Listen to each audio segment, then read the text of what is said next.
গ্রামের নাম ছিল ভবানীপুর। এই গ্রামে বাস করত এক সৎ, ধার্মিক যুবক, শফি। ছোটবেলা থেকেই তার মধ্যে ছিল অন্যায়ের বিরুদ্ধে প্রতিবাদ করার সাহস। শফি জানত ইসলাম সুদ এবং জুয়াকে কঠোরভাবে হারাম ঘোষণা করেছে।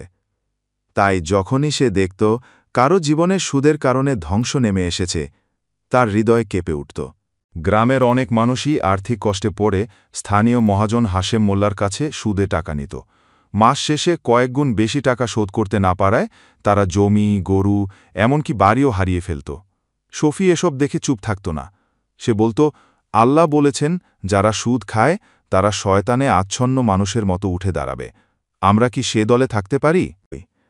একদিন আব্বাস চাচা, এক গরিব কৃষক, কান্না ভেজা চোখে বললেন, শফি, আমার 2 বিঘা জমি হাশেম মোল্লাকে দিয়ে দিতে হলো। আমি কিছুই করতে পারলাম না। এই ঘটনার পর শফি সিদ্ধান্ত নিল, সে কিছু একটা করবেই। শফি গ্রামের মসজিদের ইমাম সাহেব, স্থানীয় যুবক রাশেদ, দোকানি করিম ভাই ও শিক্ষিত মেয়ে লুবনা আপাকে নিয়ে একটি কমিটি গঠন করল। সুদমুক্ত সমাজগড়ি নামের একটি সংগঠন।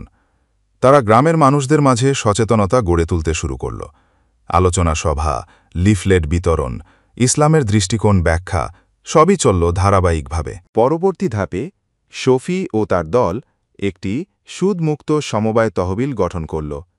যে কেউ আর্থিক সহায়তা চাইলে কমিটির অনুমোদন সাপেক্ষে বিনা সুদে সহযোগিতা করা হতো।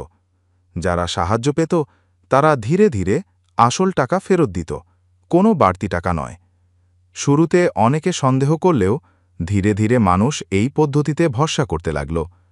আব্বাস চাচা বললেন, শফির জন্যই আমার ছেলে এখন কলেজে পড়ছে। সুদের অভিশাপ থেকে আমরা মুক্তি পেয়েছি। হাশেম মোল্লা প্রথমে বাধা দিলেও একসময় তিনিও উপলব্ধি করেন যে সুদের টাকা তাকে শান্তি দিতে পারছে না। শেষ পর্যন্ত তিনি নিজেও তার সুদ ব্যবসা ছেড়ে দেন এবং নিজের টাকা দিয়ে ওয়াকফ সম্পত্তি গড়ে তোলেন।